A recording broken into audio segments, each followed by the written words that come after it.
in the Southeast, currently grappling with a ransomware attack that disrupted its operations.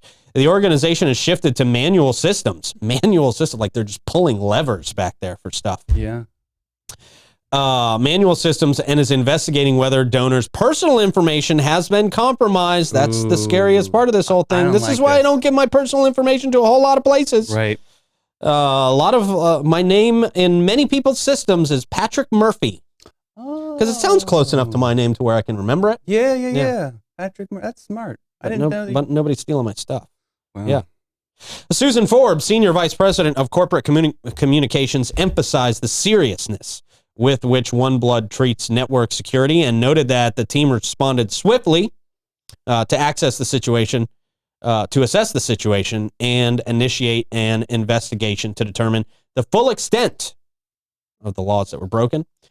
Efforts to restore full system functionality are ongoing. It's pretty crazy that this happened and is still dealing with it. I think that's a major thing that happened. Yeah. I'm very curious if we're seeing cyber attacks right now, man, because, there was that big outage a couple of weeks ago that grounded flights. Yeah, and they were like not saying really what it was. Right, they were just saying it was like a thing. Yeah, oh, tech thing. It was just an update. Right. BS. Yeah, updates suck, but they don't usually do all that. Right.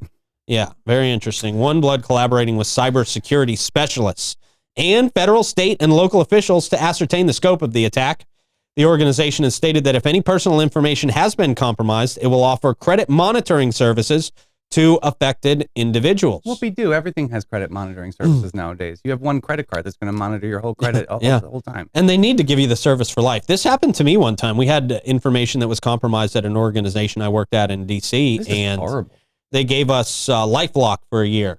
They gave us the puny package. They gave us the smallest package available. What is that going to do? Obviously, they take the highest priority on this, but they didn't take a priority enough to make it, safe for people. Right.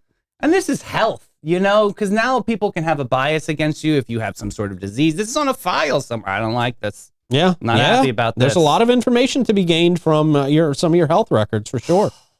Despite the attack, OneBlood continues to operate, albeit at a slower pace, and is still able to collect, test, and distribute blood. Forbes mentioned that the manual process implemented to maintain operations, but these processes take significantly longer and impact availabilities. So, yeah, there's still an urgent need for O positive and O negative and platelet donors. Yeah. The platelets. Did you get a lot of pushback when you want to do things anonymously? I'm really in my head right now thinking maybe that's the route to go on everything. Yeah, no, I get zero pushback. Really? I mean, no, my Amazon account is not under my name. Yeah, I mean, I'm too pushy or I'm too easy peasy signing up for stuff, and I gotta really think this through. People don't need to have your personal information for most things. Yeah. I mean, a lot of times they'll ask for my Social Security, and I'll either give them a fake Social Security or I just won't do it. You don't need my Social Security to sign up for a gas rewards card. No, you don't need any number of my Social Security number do that. Yeah. to get the gas rewards card. I mean, some people the interns are too loosey-goosey on these keyboards, and then bada bing, bada boom, there it goes. Yeah, exactly, man. Mm-hmm. And you never know where your information's being stored. You never know. I remember working at a car dealership at one point, and they just had us bring boxes and boxes of people's personal information into a storage unit. Wow. The dealership got sold, and who knows what happened to all that personal information? Who knows where it is today? That's messy. Yeah.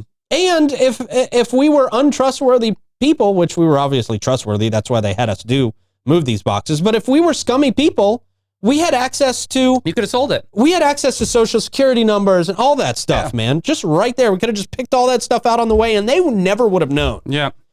So... Yeah, that's you got to be careful, man. Absolutely. You got to be careful. I know we're in an age where, people just really don't care about their personal information and the security behind it, but it can still have a big effect on you. Are you really even phone number? You're really that strict too? Like no phone number either? No, I usually do it. I usually do one digit off my actual phone number so I can remember it for the reward stuff. Gotcha. Okay. But I don't give my real phone number either. So I don't want people calling me. I hear you loud and clear. You need to teach a class 5 years ago.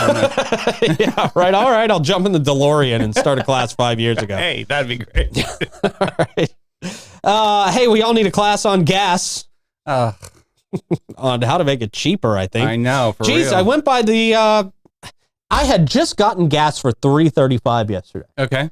And I drove by the Citgo out there near all the car dealerships on US 1. Right.